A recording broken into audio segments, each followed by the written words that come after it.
자, 오후 수업 시작하겠습니다. 자, 지금 이제 고려 초기 왕들의 업적에 대해서 얘기할 거예요.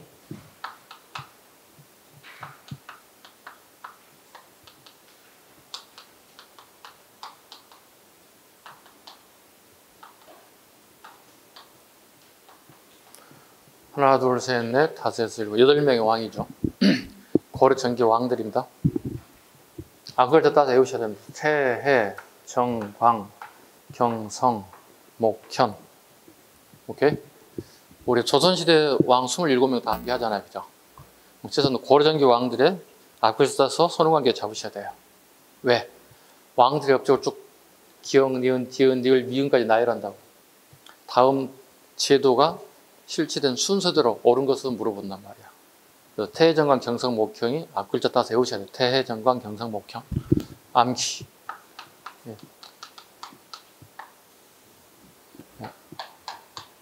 왕들의 업적을 암기할 것. 오늘 수업 끝나고 계속 엎줄일 것. 태해, 정광, 경성, 목현, 태해, 정광, 경성, 목현. 오케이? 시험 봐야 되니까 할 수 없죠. 시험이 그런 패턴이니까. 선생님들 오늘 여러분들 못 외우면 안 되잖아. 수험생인데. 태조 갑니다. 치민유도. 치민유도. 쉽게 얘기하면 세금을 걷어들이는 데는 일정한 법도가 있다는 뜻이에요. 자, 예를 들어 볼까요? 신라 말에 세금을 10분의 7, 8을 걷어갔어요. 신라라는 나라도 정상적인 나라일 때는 10분의 1이야, 세금을. 쌀이 생산돼 쌀이 10가마 중에 1가마 가져가는 뜻이에요. 이게 정상이잖아. 그래서 10분의 9가 있어야 가족의 생계가 유지되는 거잖아. 신라가 망할 때 10분의 7, 8. 항상 이래. 나라가 망할 때 항상 정상에 세금 많이 걷는 거예요. 신라 망할 때, 고려 망할 때, 조선 망할 때 다 10분의 7, 8이야. 세금을 걷어는 일정한 법도가 있어야 한다. 이걸 치민유도라고 불러요. 설명 이 정도로 마무리하면 될 것 같습니다. 두 번째, 흑창설치. 흑창설치.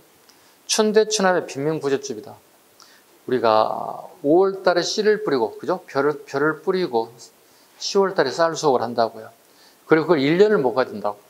근데 1년을 가지 못하고 그 이듬해 봄이 되면 곡식이 다 떨어진다는 거예요. 그래서 국가에서 빈민구제적으로 춘대, 봄에 쌀을 대해주고 추납, 쌀을 다시 갚는 방식. 이걸 흑창이라고 한다. 흑창이라고 한다. 성종 때 기금을 쌀로 1만석으로 들여 의창을 확대하게 변화했다. 네. 흑창, 의창. 흑창 확대 개편한 게 의창이었다. 꼭 기억하실 것. 전쟁을 겪었던 왕은 창고에 쌀을 가득 채우고 싶어요. 왜? 본인이 전쟁 경험해봤잖아. 피난 도중에 쌀이 부족한 사실을 알아요. 자기도 먹을 게 없어요. 아셨죠? 자, 흑창에서 다시 의창으로 확대 개편했다. 성종 때. 여기는 태조 때. 페이지 넘깁니다. 북진정책. 고구려 개성의식입니다. 이거 아까 서두에 이런 얘기를 잠깐 했죠. 앞전 시간에. 고려라는 나라는 고구려의 개성의식을 가지고 있지 신라의 개성의식을 가지고 있지 않다고 그랬어요. 상식적으로 신라, 고려, 조선이라고 하기 때문에 고려가 신라를 개성하는 거 아니야? 이거 아니란 얘기예요. 국호를 고려. 그다음에 천수라는 독자적인 열수다. 천수. 하늘천, 줄수. 하늘에서 줬답니다. 하늘에서 줬대요. 독자적인 연호를 사용했대요. 천수라고 하는 독자적인 연호를 사용했다.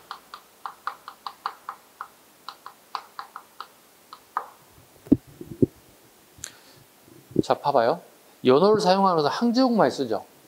중국의 항제들만 연호를 쓴다고. 올해 2023년이니까 연호 쓸 필요가 없어.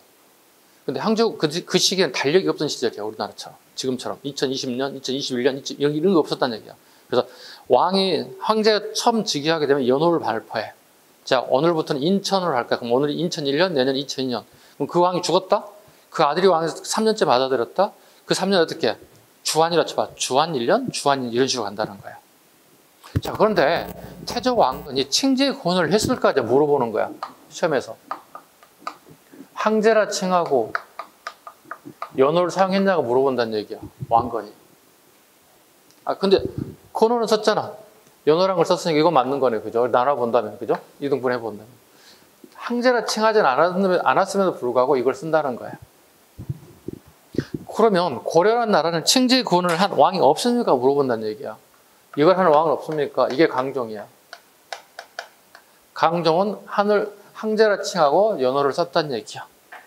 근데 왕건은 칭제를 하지 않고 연호를 썼다는 얘기야. 디테일 잡으라고. 디테일. 조그마한 말장난. 오케이? 이어서. 서경을 중시. 평양이죠? 서경을 중시. 평양을 북진 정책의 기지로 삼았다. 서경을 중시했다. 평양을 북진 정책의 기지로 삼았다. 세 번째, 청천강에서 영만까지 영토를 확장했다. 이건 임기 말이에요. 그러니까 후반기. 태조 왕건의 후반기에 청천강에서 영문까지 영토를 확장했다. 말기에 해당됩니다. 됐죠? 대동강에서 좀 올라갔다는 뜻이, 위로 상위로 올라갔다는 뜻이 되겠죠?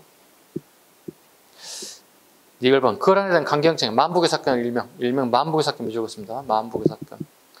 태조는 거란이 사신을 보내 하천의 뜻으로 낙타 50여 피를 바치자 발해를 멸망시킨 무도한 나라라며 사신을 섬에 유배 보내고 낙타를 만복이와 다리 밑에 매달아놔서 굶겨 죽였다. 아사시켰다. 일명을 만복의 사건이란다. 얼마만큼 태조 왕건이 거란에 대해서 거부감을 느꼈는지를 알 수 있습니다. 일명은 낙타 사건이라고 얘기합니다. 왜일까요? 왜 거부감이 있었을까? 기본적으로 거란이 누구를 멸망시켰죠? 같은 동족인? 그렇지. 발해를 멸망시킨 무도한 놈들이다. 나쁜 놈들이다. 이런 의지를 가지고 있어요. 즉 발해에 대해서 동일한 민족성을 가지고 있다 봐야 되겠지요. 니은 발해 유민 수용과 왕자 대광현을 왕성했다. 대광현 밑으로 가야 되죠. 대광현. 네. 누구 아들이죠? 마지막 애왕의 아들입니다. 애왕. 호란성에서 포위돼서 아주 잔인하게 죽음을 당했죠. 애왕의 아들에게 야 너는 빨리 고려로 가서 기해서 그쪽에서 새로운 나라를 만들어서 쓰겠다. 그런 취지를 가지고 있었고 애왕의 아들로서 대광현이 고려에 기부했다. 이걸 수용했다.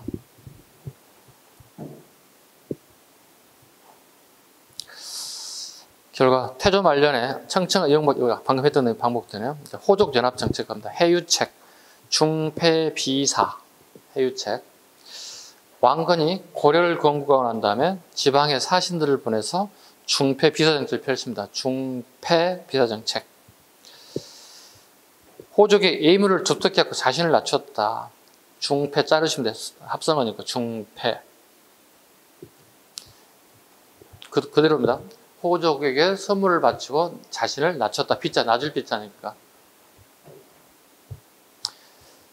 호족 대표적인 정책, 결혼 정책 갑니다. 29명의 부인이 있다. 호족 통합을 해서 호족과 통혼하였다. 지방의 유력 가문을 갖다 우리는 보통 호족이라고 한다고 그랬죠? 호족의 딸들과 결혼하게 되었다. 그러다 보니 29명의 부인이 있게 되었다. 어때? 부럽지 않아요? 애인 한 명도 없는데 지금? 그지? 애인 한 명도 없는 21명 있어? 29명이래잖아 저기는. 예. 애인도 아니고 부인 29명이래잖아요. 선생도 부러워요. 이런 얘기 들으면 집에서 되게 대노하겠죠? 저 양반이 미쳤나봐 드디어 실성을 했구만 이러고 하겠죠? 예. 호족과의 통혼이다. 지방 호족들과 결혼 관계를 통해서 지방 호족세를 갖다 통제하려고 하는 목적이었죠. 자, 그런데 이게 29명이 좋은 듯 하지만 왕건이 살아있을 때는 좋아요. 통제가 컨트롤이 돼요. 29명의 호족들을 통제할 수 있다고요.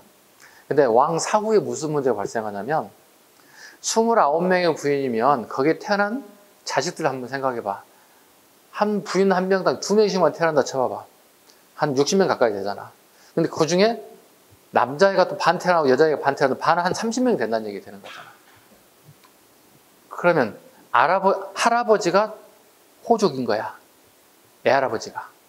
그럼 호족인 애할아버지 입장에서 자기 애손자가 왕이 되기를 원할까 원하지 않을까? 원하지. 그러니까 각 지역의 모든 호족들이 다 자기 애손자가 왕이 되기를 원하는. 그럼 호족들이 어떻게 파국게임이 이루어지기 시작하는 거야. 왕건 사후에 치열한 눈치 싸움과 파국게임이 이루어지기 시작한 거예요. 그 승자가 강종인 거예요. 셋째 아들이거든요. 첫 번째 아들이 여기가 왕이 되는 거거든요. 얘들은 엄마가 같은데 얘들은 엄마가 다르거든요. 얘가 엄마가 다르거든요. 얘가 두 번째 왕이 되고요.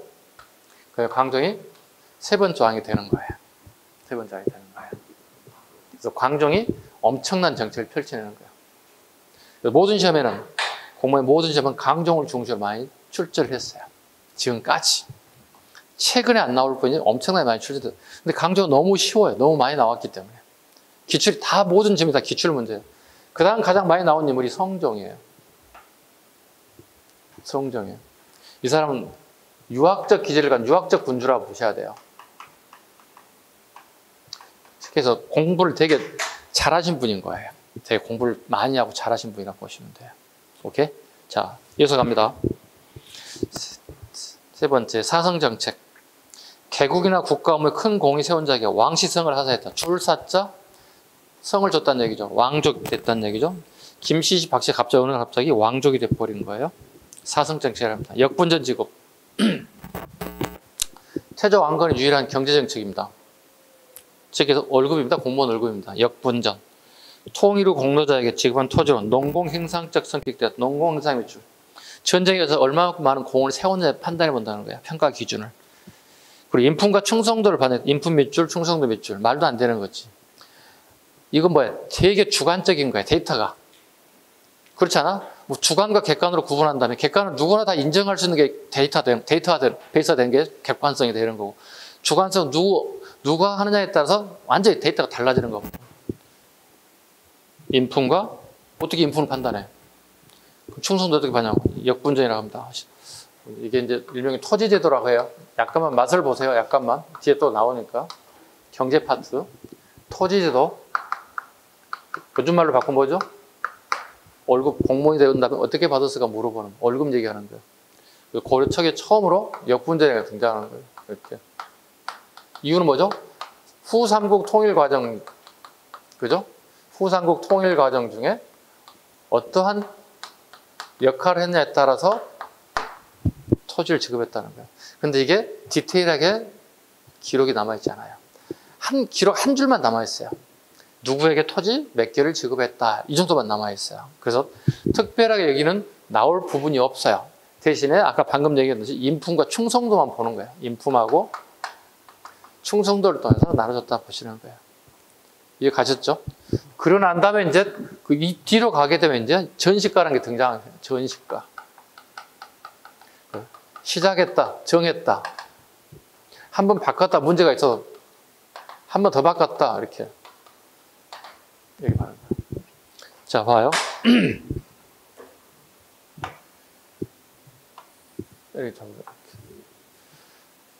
자, 고려를 건국한 세력이 누구죠? 왕건이죠. 왕건은 왕족이에요? 왕족이 아니에요? 원래 신라라는 나라의 촌놈이야. 자, 신라의 수도는 어디죠? 경주지. 경주에서 개성까지 멀어요? 가까워요? 멀지. 그러니까 수도와, 그 나라의 수도와 멀어지면 멀어서 촌이야. 자, 우리 지금 현재 대한민국 수도는 어디야? 서울이지. 그럼 인천은 가까워 멀어? 가깝지. 1시간 거리도 안 되잖아. 교통만 뚫리게 되면 더 빨리 갈 수도 있잖아. 여긴 촌이 아닌 거야. 그러니까 그거 봐. 서울을 에워싸고 있는 경기도, 남도와 북도가 있지. 여기 시골이야, 도시에 가까워. 가깝지. 근데 봐봐. 우리 한반도로 본다면 남쪽만 봐야 돼. 북쪽 올 게 아니니까 지금. 그럼 충청, 경상, 전라, 제주 지역은 어떻게? 멀어지면 멀어질수록 뭐가 되는 거야? 촌이 되는 거야. 경주가 수도였던 시기, 신라 시기는 개성 엄청나게 먼 시골인 거야. 아주 멀어. 우리 역사상 유일하게 촌놈이 나라를 세운 게 딱 왕건밖에 없어. 계산해봐. 깜빡깜빡해봐. 눈 깜빡. 진짜 그러네. 우리 역사 5천 역사 중 유일하게 촌놈이 나라를 세운 나라는 왕건밖에 없어. 이해 갔죠? 자, 그럼 봐봐. 누가 권력을 잡았어? 이게 촌에서 힘 있는 애들 아까 뭐라 한다고 그랬어? 그래, 이거 호적이 들어가려고 하는 거야. 이거 쓰려고 하는 거야. 호적이 왕권을 잡았다는 거야. 호적이 유일하게 이게 호적들이 만들었던 정권을 잡았던 식이 준 게 역분전이었다는 뜻이에요. 호적들 힘을 모아서 고려를 건국했잖아. 그럼 그 사람이 전쟁에서 얼마만큼 살을 많이 죽이고 공을 세우냐에 따라서 토지를 지급했다는 거예요. 역분전이에요. 전시가는 이제 뭐 어떻게 조금씩 체계화 되는 거야. 조금씩 체계화되기 시작하는 거야. 이해가셨나요? 그래서 경종, 그 다음에 목종, 뭐 현종 이런 식으로 조금 체계화되세요. 시스템화되기 시작한다 이게. 왜 그럴까요? 봐봐요. 고려라는 나라가 건국되고 난 다음에 여기 추가로 들어온 사람들이 있어. 왜? 망한 애들 들어와 주로. 멀쩡한 나라에도 들어올 줄 없잖아. 신라 애들 망했잖아. 또 누가 있을까? 또 망한 나라가 어디죠? 얘들이 들어오기 시작해. 왕건은 공무원 생활 해본 적이 없어. 공직 생활 해본 적이 없다고 왕건은. 그러면 공직사회 해보지 않았다는 얘기면 공무원의 행정체계라는 게 갖춰져야 돼. 세금을 어떻게 거둘 거고, 그죠? 이런 모든 부분들, 군대는 어떻게 갈 것이고, 이런 부분이 운영했던 사람들은 잘 알지. 전직 공무원들은 봐봐. 전직 공무원들, 신라인들과 고 발해인들이 이렇게 들어오기 시작한다고. 고려로 들어오기 시작한다. 그래서 얘네들이 권력을 잡기 시작해. 이 권력 세력을 뭐라고 부르지, 우리가? 네 글자로? 예, 한 사람 얘기하고 앞 사람만. 문벌귀족이라고 불러요. 민벌귀족들이 일종의 시스템을 만들기 시작하는 거야. 나라의 시스템을 만들기 시작하는 거야. 공무원 월급 시스템을 만들어요. 저기 우리 발해는 이렇게 월급 줬고요. 우리 신라는 이렇게 줬어요. 새로운 나라 만들, 새로운 월급 체계를 만들어서 쓰겠어요. 이게 전시가예요. 공무원에게 봐봐. 전시가가 어려운 거 아니야. 전시가 봐봐. 공무원에게 봐봐. 자, 전시가 전에 이쪽 적어보자.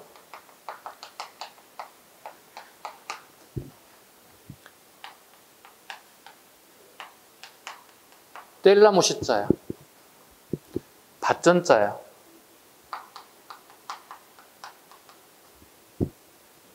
자, 봐봐. 논과 밭에서 생산되는, 농민들이 농사 짓지.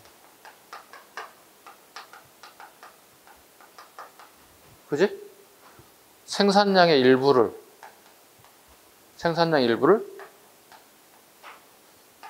국가가 세금을 걷어들이지. 맞잖아. 근데 국가가 세금을 걷어들이지 말고 여기에 공무원의 월급으로 지급하라는 얘기야. 그 다음에 생산량을 주는 게 아니라 땔감도 주라고. 왜 땔감을 줘야 되지? 그 시기는 연료가 필요했어. 겨울에 난방과 치사가 필요해. 여름에도 치사가 필요하지. 왜? 공무원이 공직생활을 마치고 퇴근하고 야근에 산에 올라가 땔감을 켜고 집으로 가져올 시간이 없어요. 올인해야 되잖아. 공직생활 올인해야 되잖아. 그러니까 어떻게 농민들로부터 이와 같은 두 가지를 걷어들일 수 있는 권한이 있다. 이걸 전시가라고 하더라. 처음에 시작했다. 한 번 더 바꿨다. 한 번 더 바꿨다. 이건 별도 나중에 또 하고 이렇게. 다음에 누가 권력 잡지? 얘들이 부패하니까 누가 때려 엎었지? 무신이 때려 엎었잖아. 쿠데타를 일으켜서 무신이 권력을 잡잖아. 무신 시기에는 새로운 공무원 월급체가 없어요. 우리 공무원 수험생 입장에는 편하고 좋은 거야. 그렇죠? 왜? 쭉 가다가 하나 떡 비니까 되게 좋잖아. 여기는 안 해도 되겠다 생각이 들잖아. 그 다음 우리가 이제 몽골 애들로부터 지배를 받기 시작해요. 원간섭기가 됐다는 뜻이죠. 얘를 우리 뭐라 부르죠? 얘들 갖다 검문세족이라 불러요. 이 세력이 이제 권력을 잡은 거야. 봐봐, 검문세족이란 권력을 잡은 문벌들이 세족 후손에게 무엇까지 했다는 거야? 세습까지 했다는 거야. 권력을 잡았던 문벌들이 후손들에게 뭘 줄까요? 가장 대표적인 게? 저 시대에 후손들이 줄 수 있는 게 뭐죠? 재산. 그 다음 뭐 주죠? 아들이 공부하지 못함에도 불구하고 고위 관료의 자제는 음수라는 걸 이용해서 관직에 나갈 수 있어. 지금 거의 불가능해. 공직 생활이 공부를 안 되면 갈 수가 없잖아요, 지금 현재. 아니면 지가 서울시장, 인천시장 나가면 되지. 가장 꼭대기쯤 있죠. 근데 그건 쉬운 일이 아니지, 그죠? 하늘의 별따기지, 그건. 그죠? 시장이 된다, 국회의원 출마한다, 쉬운 일이 아니잖아요, 이것은. 그렇지 않고 공직되려면 어떻게 무조건 시험을 봐야 돼. 음서가 없어.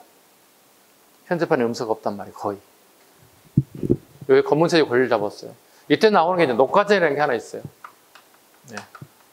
녹과전은 경기 8년에 한해서 공무원 월급 목소 수조권을 지급해 주는 걸 얘기해요. 몽골 세력으로 인해서 결국 고려도 멸망의 길로 가고요. 새로운 세력이 권리를 잡죠. 이걸 신진사대부라 불러요. 이때 이제 과전법이라는 게 등장합니다. 과전법. 봐봐. 고려의 지배계층 하나, 둘, 셋, 넷, 5개가 머리에 들어가 있어야 돼. 고려 500년 역사를 한 토막 100년씩 잡아보자고. 편의상. 100년, 100년, 100년 5토막으로 나눠보라고. 5토막으로 나눴을 때 지배계층이 다 다르다는 얘기야. 다 달라. 내 머릿속에 최소 이 정도는 있어야 돼. 권력을 잡았던 순서들이 어떤 세력의 권력들을 잡았는지 이 정도는 가지고 있어야 돼. 그때마다 월급 체계가 공무원 월급 체계가 조금씩 바뀌더라는 거예요. 그래서 우리가 공부할 때 고려의 경제 파트가 나오는 꼭 나오는 게 이거야. 오케이? 그럼 조선의 경제 파트가 나오면 뭘까요? 우리 정치, 경제, 사회, 문화 중에서 조선도 월급제도가 있지. 조선 월급 있지. 조선 월급 적지도 않았어. 조선의 월급제도하고 그 다음에 세금 걷어들이는 두 가지 중에 하나가 나와. 그리고 2021년도 우리 지방제 뭐 나왔어? 대동법이 나왔어. 대동법 세금 걷어들이는 거야. 그렇다면 내년도 지방제 시험 문제에 나온다면, 국가직의 지방제 나온다면 뭐가 나올 것 같아? 토지제도가 나오겠지. 토지는 뭐야? 월급 주는 거야. 자, 아까 지방제에 뭐 나왔다? 대동법 뭐야? 세금 걷어들이는 거래. 국가가 개인에게 세금 걷어들이는 걸 대동법이 그 중에 하나야. 대동법 출제가 돼서 또 나오진 않겠지. 금년도 시험 얘기할 때 무조건 대동법 나와요. 막 선생님 막 강조했거든요. 무조건 나옵니다. 작년 안 나왔거든요. 이렇게 했거든요. 그러면 내년에 시험 보시면 여러분들은 세금제도 뭐가 나올 것 같아요? 대동법 안 나올 것 같아요? 또 나오진 않겠지. 그럼 군대 문제 나올 수 있겠지. 균형법 나오겠네요? 공법 나오겠네. 이 정도 둘 중에 하나가 나오겠지. 중복 출제하진 않는단 말이에요. 무조건. 그래서 제가 서두에 우리가 1교시 오리엔테이션 할 때 그 데이터 나눠줬잖아. 올해 국가적 지방제 어디서 분포가 나왔는지. 그거 빼는 부분에 아닌 부분에 중요 부분에 나올 거 확률이 높단 말이야. 99%란 말이야. 그 데이터 버리지 말고 계속 여러분 공부하는 장에 꽂아 놓으란 말이야. 앞전을 꽂아가지고 계속 보란 말이야. 확인하되 집중적으로 깊이 하지 말라고. 올해 출제된 부분은 출제되지 않는 부분이 훨씬 더 중요하다는 생각한다는 얘기예요. 그걸 비교할 때는 뭐죠? 그 전년도 거하고 작년 올해 거 비교하면 어떻게 다 겹치질 않는단 말이야. 오케이? 자, 다시 우리 교재를 갑시다. 견제책 갑니다. 사신간제도. 중앙의 고관을 자기 고향의 사신간으로 임명하여 국토의 민심 안정과 권력적인 해육의 목적이었다. 사신간제도 밑줄 긋습니다. 사신간제도. 중앙의 고관을 자기의 고향의 사신간으로 임명하여 국토 민심과 권력적인 해육의 목적이었다. 자, 별표를 한 5개 해야 되겠는데, 사신간제도. 설명을 좀 해야 할 것 같은데, 사신간제도.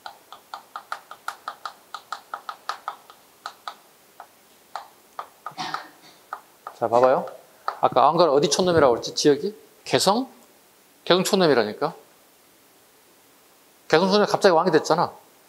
개성이 촌놈이 왕이 됐는데 갑자기 어떻게 자기가 가지고 인력풀이 되게 제한적이지.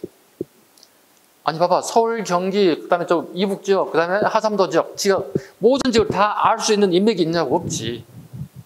개성에서 지가 짝 노릇했지. 그렇잖아. 그럼 개성 지역 누가 더 잘 알겠지? 그 지역 고향 사람이니까. 나머지 지역은 잘 모른단 말이야. 봐봐. 왕건은 요즘 말로 치면 타도 지역은 잘 모른단 말이야. 다른 지역을 잘 몰라요. 그러면 이 지역에 자기가 모르는 동네에 사람을 한 명 임명한다고. 그러면 사람이 되게 많이 나올 거잖아. ABC. 각 지역별 이런 사람 쭉 이름이 나올 거 아니야. 이런 사람들 갖다가 사신간을 임명한다. 자, 이 사신간에게 뭘 줄까요? 인사권을 준다고. 어떤 지역? 호장과 부호장에 대한 임명권을 준단 말이에요. 호장과 부호장에 대한 임명권을 준다고. 요즘 말로 치면 시장, 그 다음에 시장 밑에 있던 관료들, 그죠? 시군지사들 이렇게 일종의 뭐죠? 인사건을 어떻게 하죠? 임했죠. 누구에게? 사신간에게 왕이 인사권을 임해줬다. 왜? 내가 개정만 살았기 때문에 서울, 인천, 경기, 충청, 경상, 전라 지역 잘 모른다고. 그럼 거기 봐봐. 인천에 가장 유명한 A라는 사람 한 명 사신간을 임명한다고. 그럼 A라는 사람은 뭘까? 각 구청의 구청장을 임명권을 가진다고. 오케이? 이제 이해 갔어? 왜? 이유는 뭐다? 왕건이 개성 촌놈이다 보니 인천, 서울, 충청, 경상, 전라, 제주 지역 인맥이 없어. 아는 사람이 별로 없어. 어떤 누구를 갖다가 임명할지 적절할지를 알 수가 없다는 얘기야. 그럼 그 지역을 대표한 인사를 사신간 임명해서 한다는 얘기야. 이렇게 되면 왕권이 강화된 거예요? 약화된 거예요? 강화 안 되는 거예요, 이것은. 왜? 사신간을 내 사람이 알아 할 수 없잖아요. 그 지역을 잘 아는 사람일 뿐이지. 이해 가셨나요? 이렇게. 자, 그러면 우리는 언제까지 사신간 제도가, 언제까지 사신간이 구청장을 요즘 말로 바꾸면 구청장을 다 임명권을 주자는 얘기야. 언제까지? 언제까지? 자, 태정강 경성 목현이 있잖아, 우리. 태정강 경성 목현에서부터 어느 시기부터 이제 달라지기 시작한다고. 응? 광종? 성종? 좀 이따 합시다, 같이. 네. 캐스트 마크 던져주고, 아, 뭔가 있나 봐. 그럼 언제부터는 관리가 다 임명되는가 봐. 그럼 언제부터 왕권이 강화되겠느냐 느낌이 오겠지. 다시 가봅시다. 기인제도 가겠습니다. 호족을 견제하기 위해서 그들의 자제를 수도에 오게 한 일종의 인질제도로 출신적 자문을 맡게 됐다. 기인제도 밑으로 구해야 됩니다. 기인제도. 왕권 견제책입니다. 호족 견제책입니다. 정치안정도모 후뇨 10조 갑니다. 후대 왕에게 정책 방향을 제시했다. 대표적인 게 불교를 중상해달라. 연등의 팔간을 가감치 말라. 줄이지 말라. 그대로 해달라. 그러니까 후손들에게 남긴 걸 후뇨 10조라고 그러죠. 네. 10가지를 후대 왕들에게 이걸 좀 전해주면 되겠다. 후뇨 10조에 대한 얘기. 그 다음에 오른쪽 정계와 개벽 요소.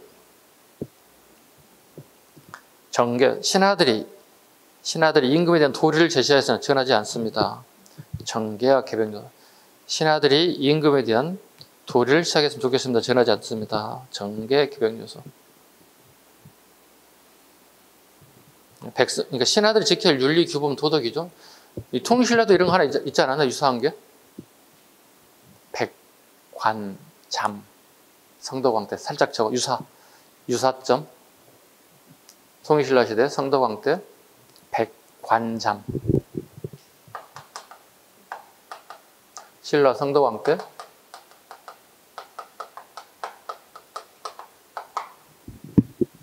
신하들이 지킬 윤리, 규범, 도덕을 얘기했습니다. 고려 왕건도 이런 게 있었다는 얘기죠. 유사합니다. 숭불정치. 응? 응?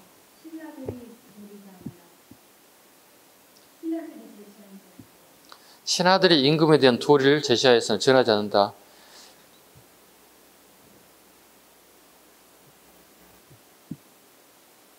신하들이 임금에 대한 도리를 제시하여서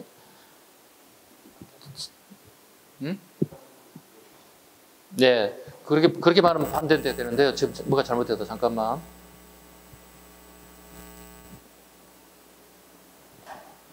신하들이 임금에 대한 도리를 제시한 전하지 않는다.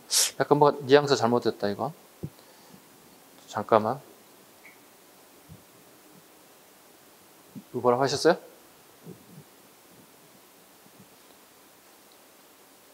신하들이 임금에 대한 도리. 이거 좀 확인해 볼게. 좀 애매해졌다. 갑자기 질문 들어와서. 좀 다시 한번 좀 확인하고 설명드릴게요. 숭불정책 한번 보겠습니다. 연등의 팔간의 등의 불경사를 성대히 해달라. 승록사를 설치해 승적을 관리했다. 승록의 사자 잘라봐. 승록사. 승록사를 설치해 승적을 관리하게 했다. 관창이죠. 사자가 들어갔으니까. 법왕사, 흥국사, 개태사 등의 사찰을 건립하게 되었다. 법왕사, 흥국사, 개태사 등의 사찰을 건립하게 되었다. 도선에 비보서를 이용하여 전국 각지의 사찰을 편자했다. 비보사찰이라고 그래요. 그러니까 비보사찰이라는 단어를 봐보시죠. 비보 사찰은 절을 짓는데 국가가 이걸로 판단합니다. 풍수지리에 따라서. 풍수지리 적합한지 유무에 따라서 허가해준 사찰을 갖다 비보 사찰이라고. 고래 모든 사찰 거의 99% 다 비보 사찰이에요. 풍수지리상 큰 문제가 없어야만이 절에 건축이 허가된다는 뜻이에요.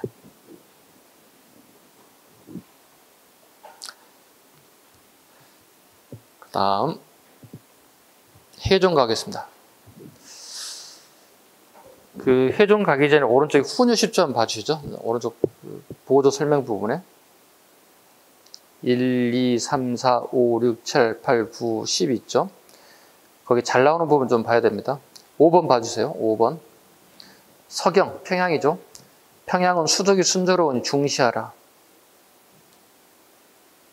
그 다음 6번 아까 방금 언급했던 연등이와 팔관을 중시하라.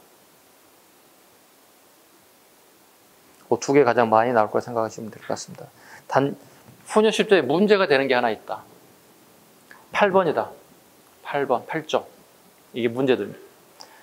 차령 이남은 공주입니다. 차령은요. 공주죠. 충청남도 공주죠. 공주 이남과 금강 바깥쪽의 사람은 관리로 등용치 말라. 이 얘기를 다시 의역을 하게 되면 호남 지역의 인사를 등용하지 말라는 뜻으로 의역이 될 수 있어요. 근데 왕건 지비하에 호남 세력 상당수가 개국 공신이고 상당수가 등용이 돼요. 그렇다면 태정강, 경성, 목현 이쯤에 왔을 때 누군가가 그 8조의 부분을 약간 바꿨을 가능성이 크다. 누군가가 살짝 정치적 목적. 왜냐하면 호족들의 아들이 왕권을 서로 차지하다 보니 그런 어떤 유머 비슷한 게 퍼져나와서 이게 정설처럼 굳어지지 않았을까? 그런 썰이 되게 일반론적이다. 그래서 훈유 10조 중에서 이 부분 8조 부분은 약간 문제점이 있다 정도만. 네. 해종 가겠습니다. 여기 해종입니다. 첫 번째 아들이라고 그랬죠? 그죠? 네, 첫 번째 아들입니다. 기본적으로 여기는 나주 오시 세력입니다. 호족이 나주 오시 집안의 첫 번째 아들이 해종이 돼서 장자가 되겠죠. 첫 번째 갑니다. 해종 때 안규인한 왕실과 호족 출신의 애척의 왕의 개성을 둘러싸고 발생 왕권이 불안정 강주 원군을 왕위에 올리고자 난을 일으켰다. 왕규인한 두 번째 태조 왕건과 어머니 장하옹 오시사에 태어난 맏아들로 즉위후 이복 동생 왕요, 왕소, 왕규의 왕건 남동생 곤란을 겪게 되었다. 그 왕요, 왕소 입장에서는 어머니가 그러니까 왕요와 왕소가 여기죠. 왕요, 왕소. 여기가 왕무거든요. 그러니까 첫 번째 아들, 두 번째 아들, 세 번째 아들. 이건 형제가 같은 어머니 같은 동복이고요. 어머니가 같은 분이고 여기는 나주 오씨란 말이에요. 이 세력과 이 세력 간 치열한 암투가 벌어지는 거예요. 이복 형이어도 치열한 암투. 또 같은 형제에도 똑같은 치열한. 네, 그래서 결국은 모두 죽여버려. 왕소에게 전부 다 왕요, 왕모가 다 죽죠. 왕이 올라지면 다 제거되죠. 광종이 치열하게 정치적 게임에서 치열하기도 하고 약간 비열하기도 해요. 내용과 아주 되게 비열한 내용 많이 나옵니다. 네. 비열한 내용 꽤 많이 나오는데 네. 해종, 정종, 광종. 근데 광종이 비열하게 권력을 잡았는데 가장 뛰어난 업적을 남긴다는 게 되게 아이러니하다는 거예요. 그러니까 정치 권력을 잡는 과정은 되게 비열합니다. 네. 자기 형, 제루의 형, 해종에게도 여성 문제를 만들어서 되게 복잡하게 만들어서 왕권을 약화시키는 계략을 펼치고 뿐만 아니라 자기 형에게도 계략을 펼쳐서 스스로 물러나게 만들고 본인이 왕권을 차지하는 아주 비열한 작전을 펼친 게 광종이라고 합니다. 그 대표 이름이 왕소입니다. 네.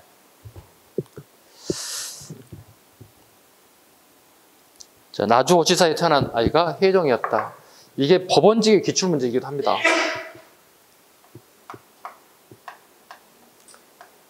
자, 이걸 보기 위해서 앞으로 좀 넘어가야 될 것 같아요. 앞으로 페이지를 한번 넘겨볼게요. 제가 196쪽 봐주세요. 196쪽에 196쪽에 그림 봐주세요. 196쪽 보이시죠?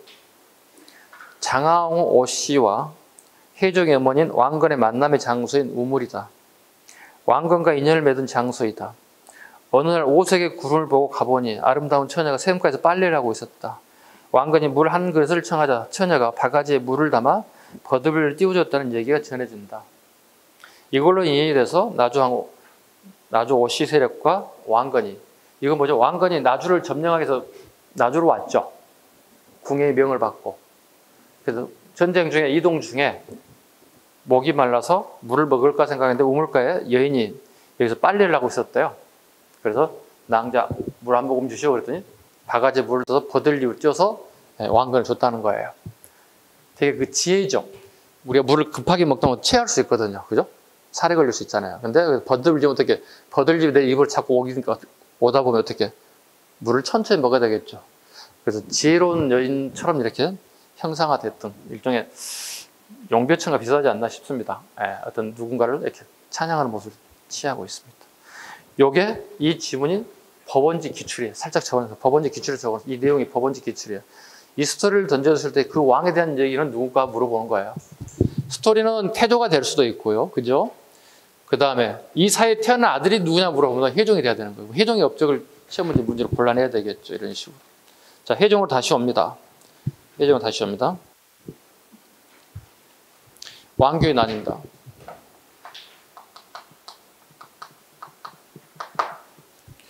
왕규의 난입니다. 왕규는 혜종 임금의 장인 어른이기도 해요. 네, 장인 어른이에요. 그래서 이 왕규의 세력이 혜종 뒤를 이었으면 좋겠다고 생각을 가지고 있는 거예요. 그러면 이 정적을 제거할 필요가 있다고 생각하는 거예요, 이 사람들은. 얘들이 반란을 일으킬 수 있다는 명분을 만들어서 혜종에게 간언을 해야 되는 거야. 간언을 했는데 혜종 입장에서 이복 동생이 그럴 리가 없다. 우리 이복 동생이지만 우리 동생이다. 우리 동생들이 반란을 이렇게 할 일이 없다. 거부하죠. 그래서 왕규가 그건 아니지 않느냐 그래서 난을 일으켰다. 네, 왕규 난 정도 하나만 체크하면 됩니다. 페이지 넘기세요. 종종 가겠습니다. 종종. 자, 945년, 949년 한 4년 정도밖에 즉위 기간이 안 되죠. 그죠? 왕규의 난을 진압했다. 혜종 때 왕규가 난을 일으키려 하자 정종이 왕십년 왕은 사촌 동생이자 서경 세력을 끌어들여서 왕규의 난을 진압하게 되었다. 결국 마찬가지로 왕규도 어떻게 자기 손자들이 왕위를 계승하고자 하는 그런 욕심을 다 가진다는 얘기예요. 네. 서경 천도 계획만 세웠지 실제로 천도하지는 못했다. 서경 입지를 강하고 거란의 공격에 대해 30만 명 청천강에 배치하였다. 지휘부로 강군사를 두고 강군은 후에 지방군의 주현군이 모태가 되었다. 강군사에 밑줄 그어야 됩니다. 강군을 거느린 관청을 만들었다. 거란의 침략에 대비해서 청천강에 대비했다. 훗날 이 강군은 지방군의 모태가 되기도 하였다.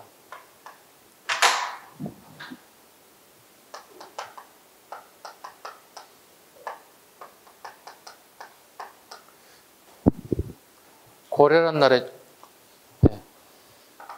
주형군의 모태가 이게 되었다고.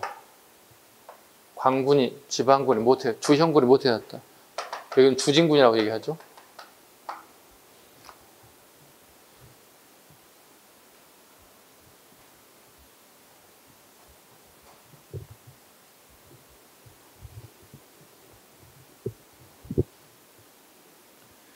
강학고 설치, 별표 하나 하겠습니다.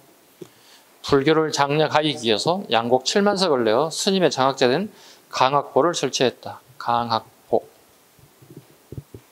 장학재단. 강학하고 보를 잘라봐. 보가 들어가면 무조건 돈과 관련, 재정과 밀접한 관련이 있다.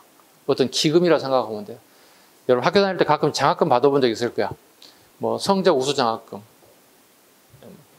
제가 성적에 앉아서 근로 장학금 이런 거 받아봤을 거예요.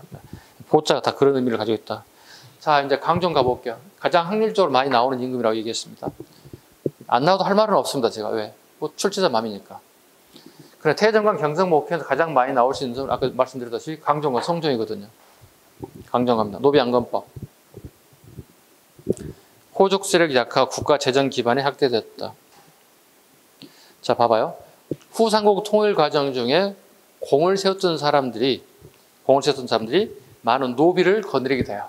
근데 그 노비 일부분은 되게 억울한 사람들이 많아요. 일반 양인도 노비된 사람이 되게 많아요.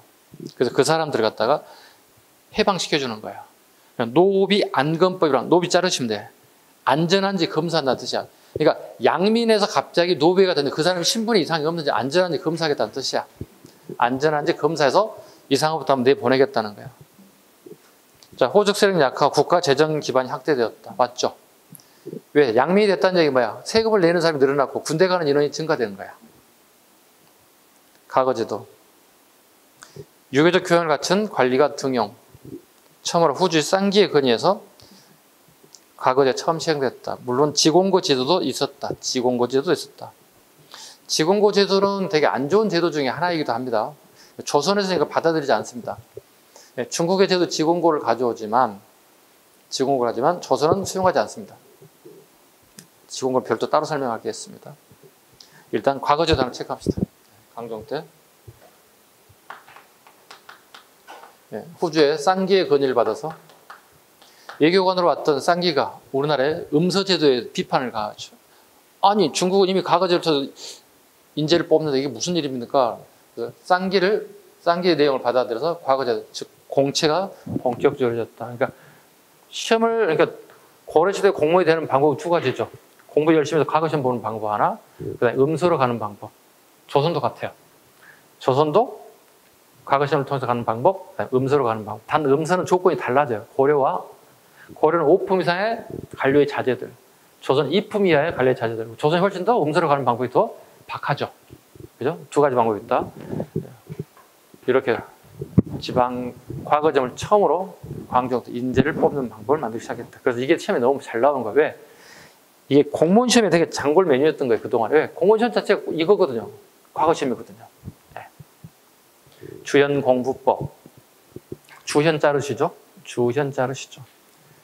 우리 제도, 지방 제도가 주현이죠. 그죠? 주현, 이렇게. 공부법. 세금을 거둬들이는 방법이라는 뜻이 되겠죠. 주현 단위로 공물과 부역, 조세 액수를 정하여 공물을 징수하였다. 주현 공부법. 주현 단위로 공물과 부역, 조세 액수를 정하였다. 강조, 주현 공부 시행되었다. 칭제 권원. 아까 설명드렸죠. 광종은 여기에 칭제 권원이었다. 황제가 칭하고 연호를 셌다. 여기는 왕건은 어떻게 했다? 칭제로 칭하지 않았지만 천수라고는 연호를 사용했다.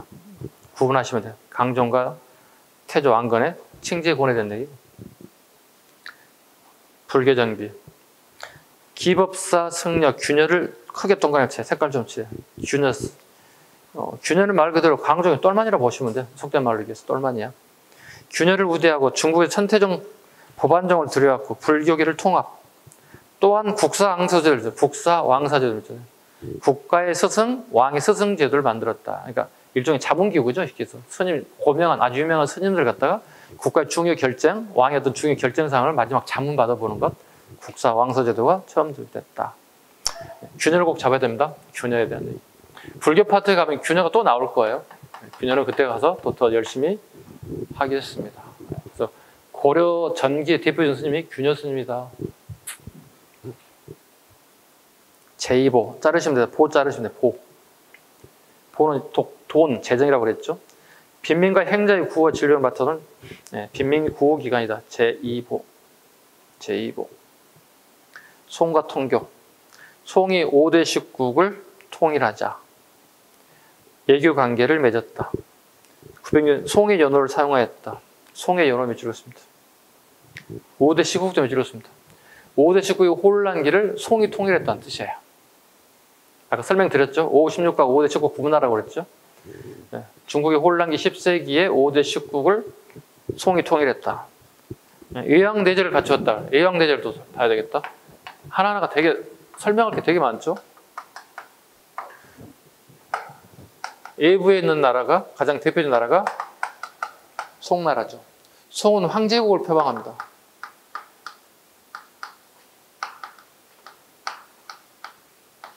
송나라가 황제국이면 우리나라는 황제국이 아니라 왕이죠. 그냥 제후죠. 제후국가죠. 그죠?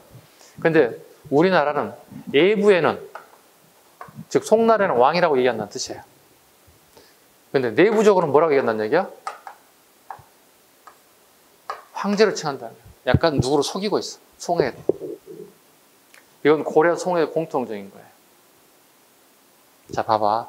조선 왕 27명 외웠어? 다 외웠어? 태정태세, 문단세, 예성단종, 임명선, 광인영순. 이걸 뭐라 불러? 묘호라 불러? 시호라 불러? 묘호라 불러. 봐봐. 황제국에서 묘호를 써. 근데 지금 조선과 고려 왕들이 묘호 쓰고 있지. 태중강 경성 뭐 뒤에 조고 다 종자가 붙잖아, 지금 현재. 건국자에 조 나머지 다 뒤에 종자 붙이면 되잖아. 이걸 묘호라고 불러. 근데 제후국가, 왕이 존재하는 국가에서는 묘호를 쓰면 돼, 안 돼? 안 된다니까. 황제국을 표방한 중국 애들이 이놈의 시기들 한다니까? 이놈의 시기들 혼나야 돼서 때린다니까? 그래서 어떻게? 송나라 해야 되는 우리 왕이에요? 이렇게 한다고. 우리 묘 같은 거 안 써요? 이렇게 한다고. 묘를 우리 역사책에 쓸 뿐이지 밖에다 우리가 황제국이에요 막 자랑하고 다니지 않는다니까. 우리가 연월립을 처음 썼어요. 그래서 묘도 태정관, 경성, 목현, 조와, 종자를 다 붙였어. 이렇게 안 한다니까 애들한테, 중국 애들한테, 송나라 애들한테. 내부적으로는 황제 폐하라고 얘기한다고. 내부적으로 황제 폐하 한다고. 폐하기 때문에 어떻게 조종이 쓴다는 얘기야. 근데 내부에는 밖에는 아닌데요, 우리 그냥 왕인데요 이렇게 한다고. 우리나라는 왕인데요, 황제가 아닌데요 이렇게 한다고. 왕이다 보니까 어떻게 왕이 아니다 보니까 어떻게 이런 조와 종이 붙잖아요. 조, 종은 다 이걸 묘호라고 황제국만 쓴다고. 이걸 예왕 내제사상이다 이렇게 불러요. 우리 고려에서 공통적인 부분 중 하나예요. 어렵지 않죠? 아, 어려운가요? 어렵지 않죠? 그 다음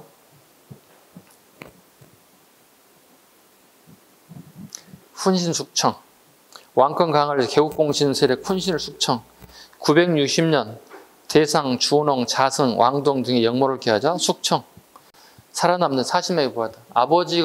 아버지를 따라 공을 세웠던 세력 상당수 숙청을 당했다. 살아남은 자 40명이 되지 않았다. 사찰 건립. 균여 나옵니다. 기법사 몇 줄 읽었습니다. 기법사를 창건하고 불교를 진흥, 강조 흥하사를 창건하게 되다. 기법사, 흥하사. 균여를 통해서. 썰에 가면 이런 게 있습니다. 태조 왕건이 자기가 아들을 하나 낳고 싶은데 마침 절에 갔는데 절에 가서 기도를 했대요. 그래서 태어난 애가 광종이래요. 그래서 광종은 절과 관련된 스토리가 되게 많은 인사이기도 해요. 그러니까 비하인드 스토리, 선생님 아까 방금 얘기한 비하인드 스토리잖아요. 우리 역사책에 나오지 않는 내용인데 이런 비하인드 스토리가 광종과 사찰과 관련 되게 밀접한 스토리 되게 많이 나오더라는 거예요. 경종 가보겠습니다. 경종 가죠. 경종은 강종의 아들이에요. 자, 근데 경종은 이제 문제가 뭐냐면 강종 시기에 엄청나게 많은 인사를 숙청했다고 그랬잖아요. 일부 훈신 세력들이 강종의 아들 경종을 옹립하고 강해군을 몰아낼 계획을 세우기도 했어요. 근데 경종은 아무런 관련이 없어요. 경종은 아직 어리기 때문에 왕에 대한 욕심이라든가 그렇게 없어요. 대신에 경종은 콤플렉스를 하나 가졌어요. 아버지에 대한 콤플렉스. 아버지 파워가 너무 세다 보니까 내가 위축돼 있는 거야. 아버지가 야 임마 이 새끼야 이 한마디만 해도 나에게 막 사형 선고처럼 들리는 거야. 정신적인 문제가 발생할 수밖에 없었어요. 아버지 파워가 너무 세기 때문에. 근데 아까 얘기했다시피 공신 세력들이 강종을 몰아내고 그 아들 경종을 옹립하려고 그런 노력들이 경종과 관계없이 펼쳐져요. 이게 강종의 기가 들어가고 강종이 자기 아들에게까지도 목에 칼을 들일 정도로 아주 잔인한 잔악한 면을 보였다는 거예요. 그렇게 성장한 아이가 경종이야. 그럼 경종식이 어떻게 될까? 이 사람이 정신적으로 정상적이라고 볼 수가 없다는 거예요.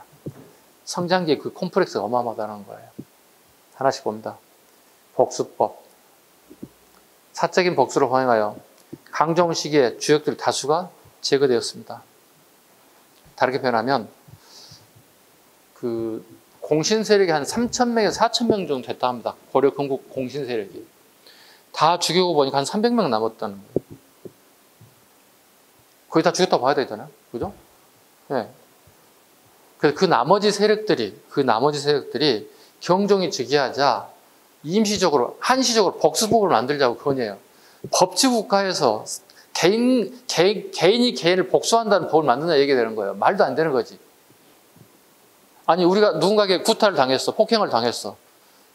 복수할 수 있죠. 복수할 줄 그걸 복수하지 않죠. 왜? 또 처벌받아야 되니까. 우리가 경찰에 신고하고 법에 조치를 받게 되면 우리가 신고하잖아요.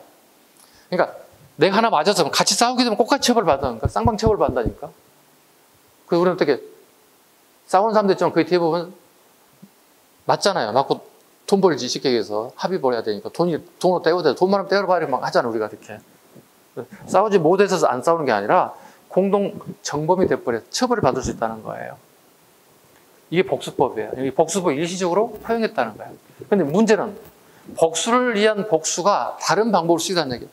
지나다가 일종의 요즘 말처럼 사고가 나서 죽어버려서 너 사람을 죽이면 왜 사람을 죽입니까? 복수입니다. 왜 사람을 죽입니까? 복수입니다. 이게 막 다반사적으로 일어나는 거예요. 그래서 한시적으로 시체가 없어졌어요. 이건 안 되죠. 그죠? 법치국가에서.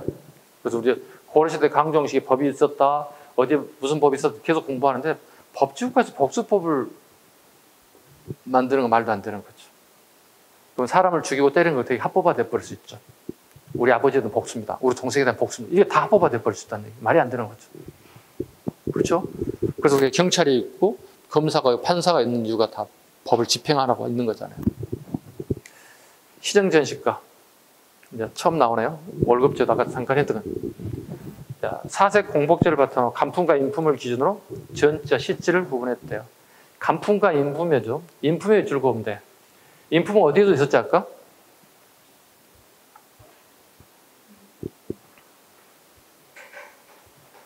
아니 처음 했던 게 있었잖아. 적어놨더라.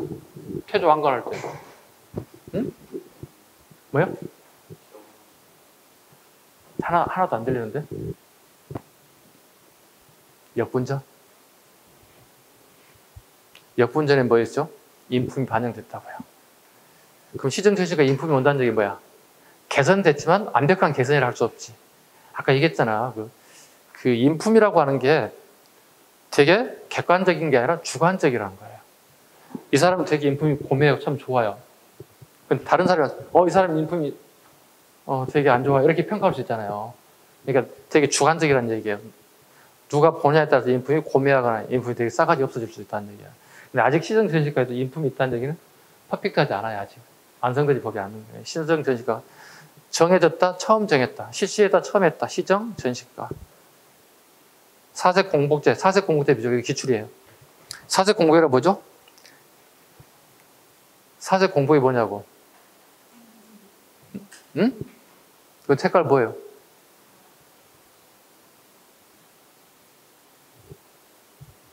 자단비녹, 오케이?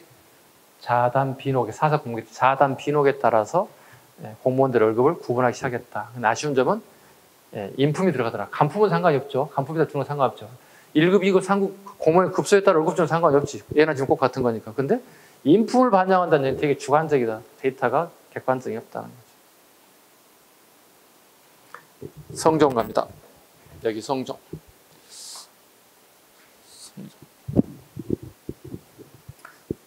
이 태정관 경성 목현 중에 공부를 가장 잘하는 사람. 요즘 공부를 가장 많이 하고 가장 잘하는 사람. 그래서 아까도 얘기했죠? 유학적 군주다. 네, 유학적인 군주다. 첫 번째, 국정쇄신. 오품위상에 관리된 정책 근해를 제출하게 하였다. 최승로의 심 28조. 가장 많이 나온 게 최승로의 심 28조죠.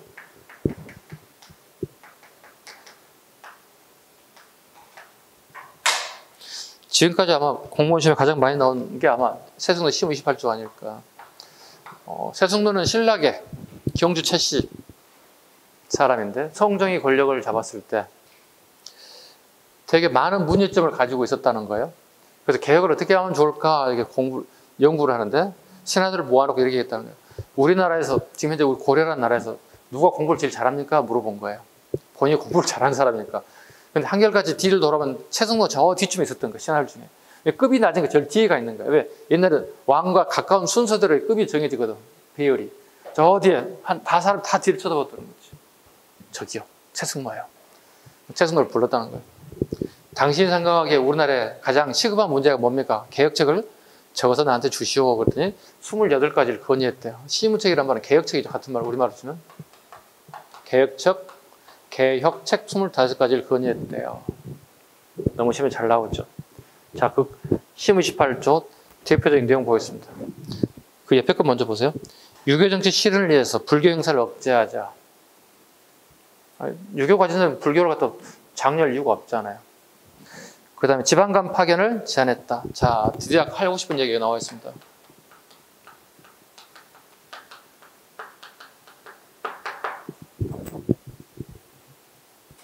지방간에 파견됐다고. 아까 지방간 파견 방법이 어떤 방법이었죠? 아까 사신간 제도였죠. 기억하세요?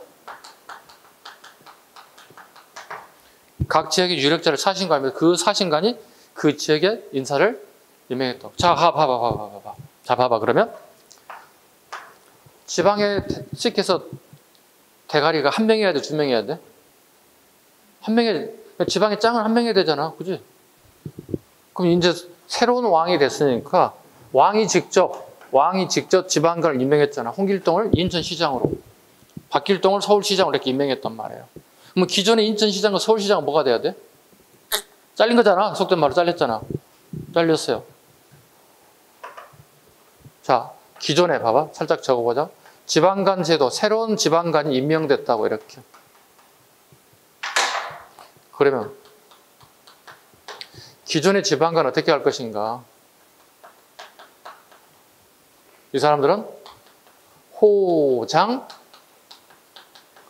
부장으로 강등됐다고. 호장, 부호장으로 강등되었다고. 두 사람이 될 수 없죠. 호장, 부호장으로 강등됐다. 이 사람들은 결국 훗날 이 사람 상층 향리가 되는 거야. 상층 향리가 된다고. 즉 다르게 표현하면 이 사람들은 요 밑으로 들어간다고. 요 밑으로 들어가서 새로운 지방과 밑에 지방의 일반직 공무원이 됐다는 뜻이 되는 거예요. 이해 갔나요?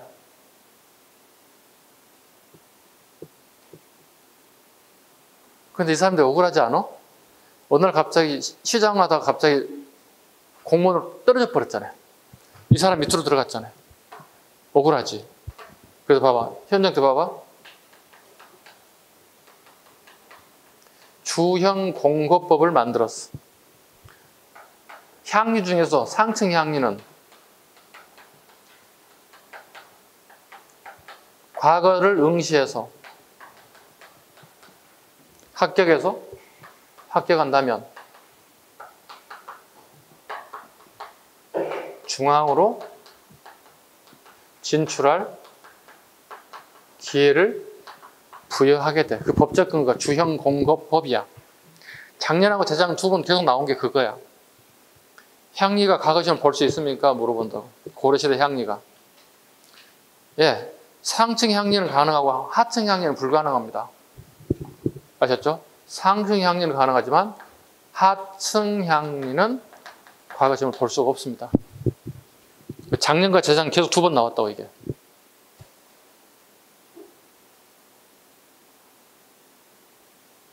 그 법적 근거가 뭡니까? 주형공거법이 현종 때. 주형공거법. 다시 우리 교재로 갑니다.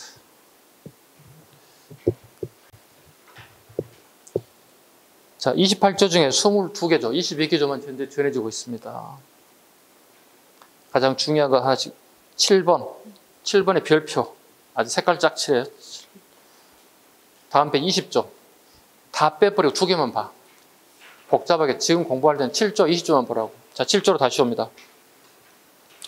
태조께서 나라를 통일한 후에 9년의 수령을 두고자 했으나 되게 초창기에 일이 번다야, 일이 복잡하고 힘들어서 미처 일을 시행할 수 없어 겨를이 없었습니다. 청컨대 예간을 주소서, 밑줄과 청컨대 예간을 주소서.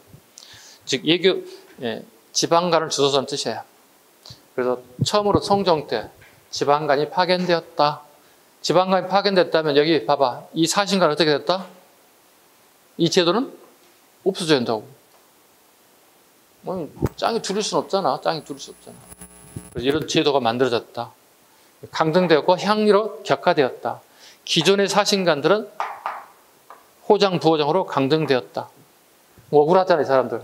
어느 순간 짱나하다 그냥 밑에 쭉 떨어졌잖아. 억울하지? 공부 좀 해봐. 그래서 선정 때 합법적인 방법으로 가교점을 통해서 상층향이들은 관직에 나갈 수 없게끔 만들었다. 이게 조선으로 연결된다고. 오케이? 자, 다시 20조 가봅니다. 이제 종교에 대한 얘기입니다. 불교를 행하는 것은, 불교를 내가 갖고 불교의 행사에 참여하는 것들은 수신의 근본, 내 몸을 갈고 닦는다는 뜻이야. 수신이란 말은 내 몸을 갈고 닦는 내 근본이고, 유교를 행하는 것은 치국, 나라를 다스리는 근본인데, 어찌 수신은 내성을 위한 것이며 치국은 곧 오늘의 일입니다. 가까움을 버리고 지극히 먼 것을 죽고 난 다음에 천국 갈 일을 갖다가 가까이 지금 하려고 하느냐. 지금 가장 중요한 것은 나라를 통치하는 방법이다. 그래서 유교를 더 가까이 해달라. 성종학교 얘기했잖아요. 유학적 분주다.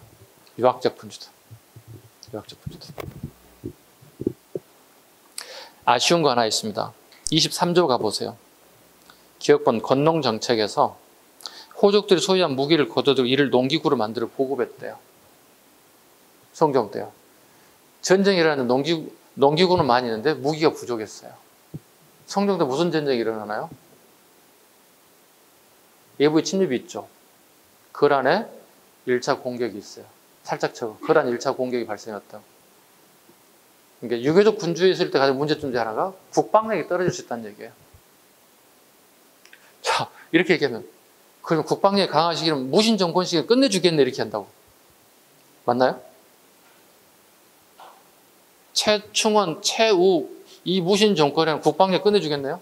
군인들이 권력을 잡았으니까. 왕은 바지가 됐었고. 아니에요. 그 무신 정권 나중에 하겠지만 무신 정권의 국방력은 떨어져요.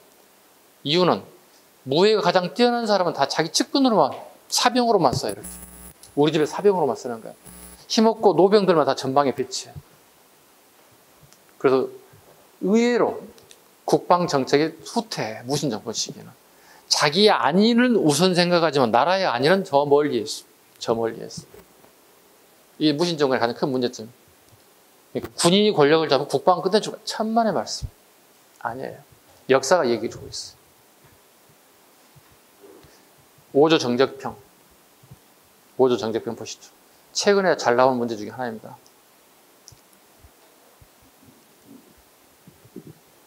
자, 여기 보시죠.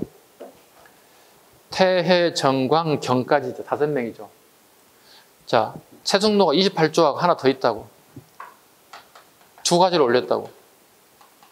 5명의 왕의 정치적 업적을 평가했다고. 성종은. 2가지를 건의했다고. 28조하고 심 28조 5 정적평을 성종이 올렸다고. 5명의 평가를 이렇게 적어놨다고. 자, 봅니다. 박스에 갑니다. 최근 모의고사가 이게 나온단 말이에요, 지금. 많은 학원에 강의하신 선생님들이 5조 정적평을 모의고사 기출 문제점을 막 내고 있단 말이에요, 모의고사를. 다 봐. 태조 갑니다. 모든 사람을 받아들이는 후한덕과 넓은 도량 후삼국을 통일하는 사실을 높이 평가하고 있다. A로서 큰 나라를 섬겼으며 도의로서 인적국가와 사귀고 아랫사람들을 대할 등 공손하게 대했다. 전력과 검소함을 충성하여 궁궐이나 의복이 도를 넘지 않았고 상벌을 공평하였으며 인재를 적절히 배치했다. 자, 이거 봐봐. 건국자에다가 디스를 못해. 그렇잖아. 건국자한테 어떻게 디스를 할 수 있겠어. 태조 왕건은. 그럼 태조 왕건 부분은 나올 게 있을까 없을까? 없어. 오답으로 만들 수 있어. 얘기하자. 다 5조 정적평 내가 옳지 않은 거 내릴 거란 말이야. 쉽게 얘기해서. 그럼 태조에 내릴 것은 아무것도 없어. 건국자한테 내릴 게 뭐가 있어? 건국자가 있었기 때문에 후대 왕들이 있었는데. 자, 다음부터는 내릴 수 있겠지. 해종 갑니다. 태자 시절에는 스승을 존경하고 빈객과 관리를 잘 대우하였다. 빈객은 귀한 손님을 얘기하죠. 스승을 잘 존경하고 관리들 잘, 요 밑을 쫙 그어버려. 이게 말장난 할 거야, 이걸로. 스승도 이걸 말장난 할 거거든. 스승을 존경하고 찾아오는 손님들을 잘 대우하였다. 왕에 오른 처음에는 정종 형제가 다른 의도를 가지고 있다고 참소하는 자가 있었으나 이를 묻지 않았다. 여기죠. 왕요 왕소죠. 왕요와 왕소가 당신을 죽이려고 한다 이렇게 계속 상소를 올렸다는 거야. 그러면 야 쟤들 우리 동생이야 이렇게 만류했다는 거잖아요. 이를 묻지 않고 더욱 은총과 대우를 덧듣게 하고 만큼 큰 도량을 가지고 있었다. 그러나 점차 의심이 많아져 좌우에 항상 호위병을 데리고 다녔으며 장정들의 상벌을 궁중하지 못하게 하여 조정에 엉망이 생겼고 인심이 떠나게 된 점을 지적하고 있다. 첫째 줄을 잡으면 돼요. 정종갑니다. 왕규 등이 왕위를 엿보고 있을 때는 서경의 왕신념을 결탁하여 이를 방지하였으며 왕신념이 주거든요. 왕신념은 왕건의 사촌 동생이에요. 네, 그래서 서경 세력이라고 불러요. 그러니까 서경을 왕건이 빼앗고 난 다음에 자기 사촌 동생을 그쪽 총 책임자로 파견했다는 거예요. 왕신념은 군사를 거느리고 있기 때문에 정종과 밀접한 관련을 갖게 되었다. 강종, 쌍기갑니다. 쌍기를 등용으로부터 재주 없는 자들이 부당하게 등용되어 갑자기 재상이 되기도 하였으며 불교를 혹신하여 국고를 낭비하였으며 말년에는 많은 무고한 사람을 죽였다. 강종에 대한 평가가 좋은 게 있어? 하나도 없지. 예, 뭐 쌍기를 등용도 비판하고 모든 걸 다 비판한다. 왜? 원체 사람을 많이 죽였기 때문에. 이게 최승로의 5조 정제평 안에 들어간 거예요. 선생님이 평가한 게 아니라 최승로가 그 당시 평가했다 보시면 돼요. 어찌 보면 이게 가장 그 데이터가 정확하지 않을까요? 가장 최근 시기에 바로 사후에 송종 시기에 평가한 거니까. 그죠? 몇 년 지나지 않은 거니까. 경종.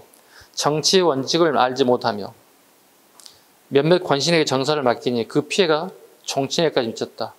이때부터 간사함과 정직함이 구별되지 못했고 상벌이 고르지 못하였다. 경종입니다. 경종입니다. 잘 봐줘. 통치체제의 개편, 이승육부체제 중앙관제 마련, 전국에 12목을 설치, 지방간을 파견, 국자간 및 정계 12목의 경합과 의사법을 파트했다. 이승육부하고 12목 비주가 됐다. 12목의 관리가 파견되기 시작했다.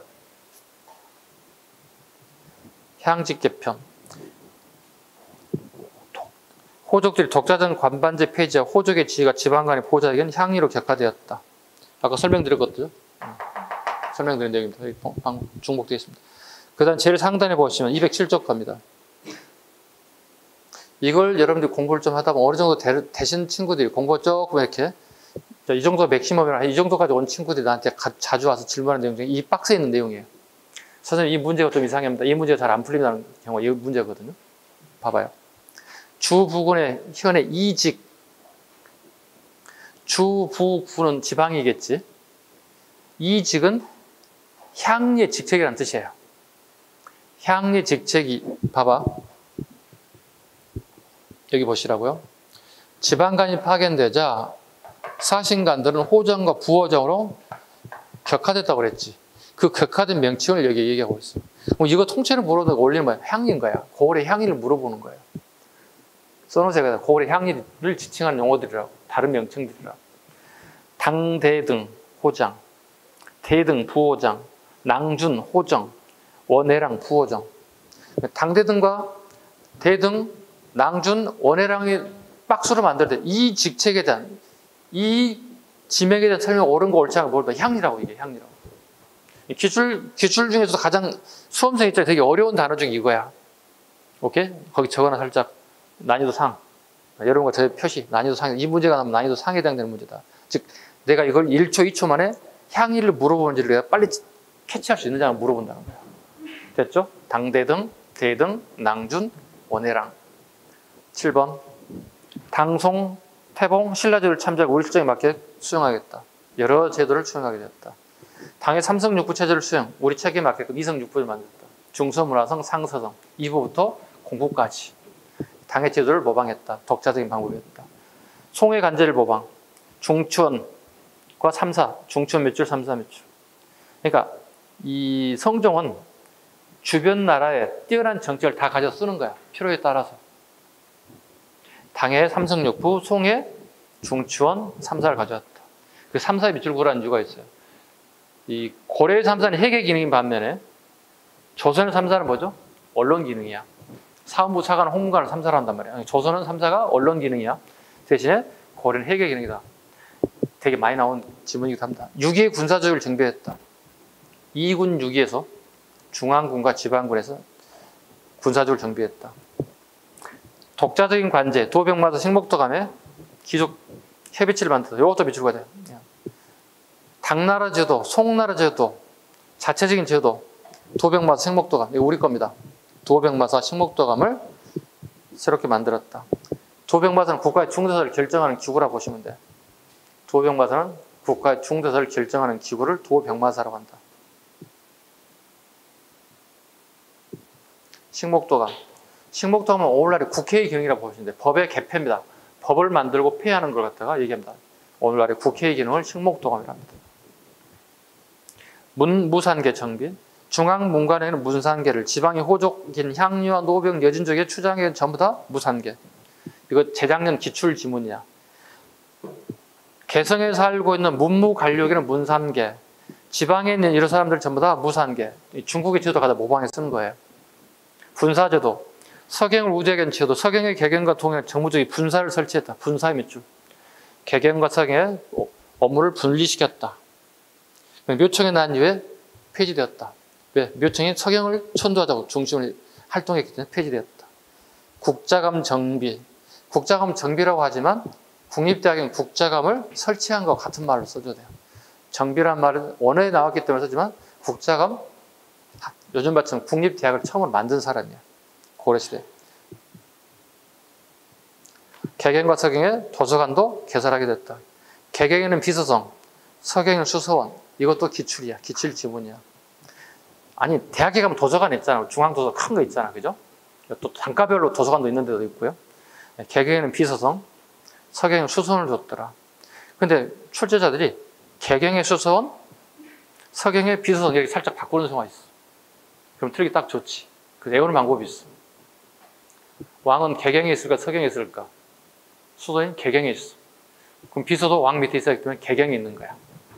무슨 말인지 갔어? 선생님이 암기하는 방법. 왕은 개경에 주로 있다고. 서경도 가긴 가지만, 방문하긴 하지만, 왕의 주 업무 공간은 도시로 본다면 개경에 있다, 개성에 있다고. 그럼 왕을 따라다니는 요즘 말로 보면 왕의 비서가 있을 거 아니야. 왕의 비서도 항상 어디 있어야 돼? 왕 밑에 개경이 있어야 돼. 개경에 비서성이 있다고. 오케이? 수서는 서경으로 가면 된다고. 하나만 잡으면 된다고. 그러니까 살짝 이렇게 은유적으로 이렇게 살짝 바꿔서 해보자는 얘기야. 시험 대비하기 위해서. 과거제 실시. 송정 2년 처음으로 정비 최종 고신 예부시 합격되는 왕이 친히 시험을 보는 복시를 실시하였다. 또 과거제를 매년 실시하기도 하고 인원수를 그렇게 증가하기도 했다. 고려의 과거제도는 매년 실시하는 것도 있고 그 다음에 경년제 즉 2년이죠. 2년에 한 번 실시하는 것도 있고 그 다음에 식년시 3년에 한 번 실시하는 시험도 있다. 고려의 과거 시험에 시험 시기를 물어보는 거야. 매년 실시하는 경우도 있고 2년에 한 번씩 경년도를 보는 거 있고 3년에 한 번 식년시를 보는 경우가 있다. 세 가지를 보더라는 거야. 고려가 조선의 식년시입니다.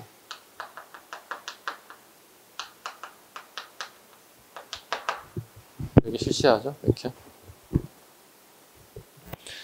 왕에 따라서 매년 본 사람, 2년에 한 번씩 본 사람, 뭐 3년에 한 번씩 본 지 마음이야. 체제가 아직 정비가 안 돼 있어. 근데 조선은 그냥 딱 3년을 못 박아놨어. 식년시로. 식년을 3년을 뜻해요. 매년 아시겠죠? 경년제를 아시죠? 경년제 2년에 한 번씩. 1년 쉬고 그 다음에 한 번씩 이런 식으로. 문신월가법 한 5년 전 기출문제. 매년 한림원에서 출제하는 제목으로 문신들의 시부, 시와 시, 부는 시무책, 개혁책이야, 개혁책. 시부를 바치도록 했다. 문신들의 매월 시 3편, 부 1편, 지방관은 1년에 글 1편씩 바치겠다. 좋은 제도이긴 하지만 악용하죠. 글 공부 못하거나 내가 과거 시험을 통하지 않고 아버지 빼고 음소로 들어갔던 사람도 어떻게 해? 글을 써서 바치라고 그러잖아. 내 것도 하나 더 써가지고 다르게. 알았지? 예, 알겠습니다. 써와야지. 되게 형식적이 될 수밖에 없어. 왜? 내가 쓰기 싫은데? 안 써도 먹고 사는 지장 없는데? 안 써도 근무하는 문제 없는데? 그래서 제도 자체는 좋지만 운영에 대한 부분이 실패할 수밖에 없지. 그렇지 않을까요? 여러분들 공직생활도 똑같지 않을까요? 내 업무가 이거야. 누군가가 나에게 오더를 내려서 이것도 해달라 이거 하면 확인하는데, 명령에 따라 확인하는데 그게 진심을 담을 수가 없지. 되게 형식적일 수밖에 없다는 얘기 되겠지. 여기 그런 대표적인 제도죠. 최초 앞에 그런 정보는 알아야 됐다. 우리가 최초 앞에 그런 정보가 주조되었으나 유통이 실패했다. 유통이 실패한 이유를 뭐라고 대답할 수 있겠어요? 제가 수업을 들으시면 대답할 수 있겠을 것 같은데. 유통이 실패한 이유. 자, 봐봐봐. 이와 같은 상품을 만들었어. 그죠? 텀블러를 만들었어요.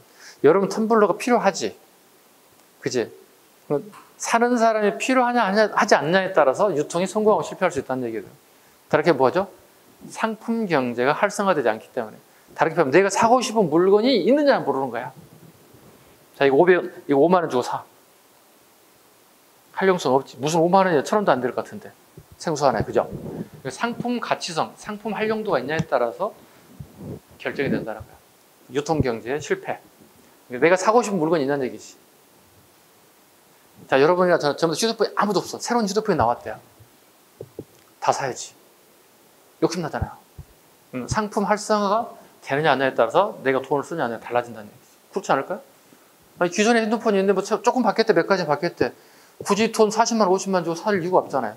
지금 가진 휴대폰을 내가 쓰는 건 지장이 없으니까. 유통 실패한 이유보다 상품화 작물이 없다. 내가 사고 싶은 욕심난 물건이 없다는 뜻이. 그럼 언제쯤 상품화 작물이 나와서 유통에서 성공하나요? 어느 시대에? 응? 응? 아, 예, 강해군을 지칭한 거야? 대동법 얘기하려고 하는 거죠? 네.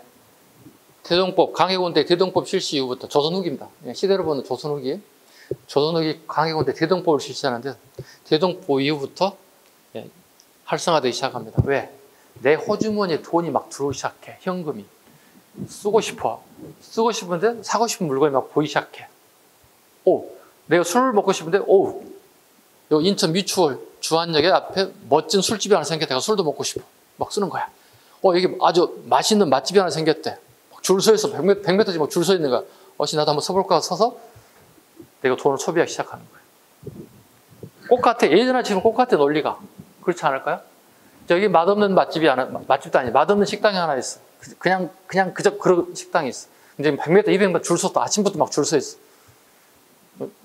내가 짧은 시간 밥 먹고 학원에서 수업 들어야 되는데 들을 수가 없잖아요. 그만큼 줄 서 있는 식당은 설마 가치가 있다고 판단한다는 거야. 선생님 가끔 서울에 맛집 찾아가 보면 20대 젊은 친구들이 쫙 서 있어. 선생님 찾아가면 우리 딸하고 간다. 네. 우리 딸이 아빠 오늘 맛집을 한번 가볼까? 일주일 전에 한번 말을 맞췄다가 날짜 디데이 잡고 딱 가. 가면 벌써 50m, 100m 서 있어. 고민해 둘이 어떻게 할까? 차를 뚝 끌고 가는데 벌써 쫙 서 있는 거야. 주차할까? 턴에서 갈까? 고민은 이왕 오는데 한번 먹죠, 막 이렇게. 계속 주차하면서 고민. 저거 1시간 넘게, 2시간 넘게 걸릴 것 같은데? 여러분도 그런 경험 있지 않나요? 그러니까 내가 소비하고 싶은 물건이 있으면 유통을 성공하는 거예요. 그렇죠? 다시 갑니다. 제면법. 빠졌군요. 왜? 의창과 상평장. 태조의창을 확충하여 빈민구제에 의창을 설치. 물가 조절 기능을 상평장을 설치했다. 아까 의창 설명드렸죠, 이거? 의창 어디 있어? 여기 있지. 전쟁을 경험했던 왕들은 공식 창고를 훨씬 더 늘리려고 한다고. 전쟁에 대비해서.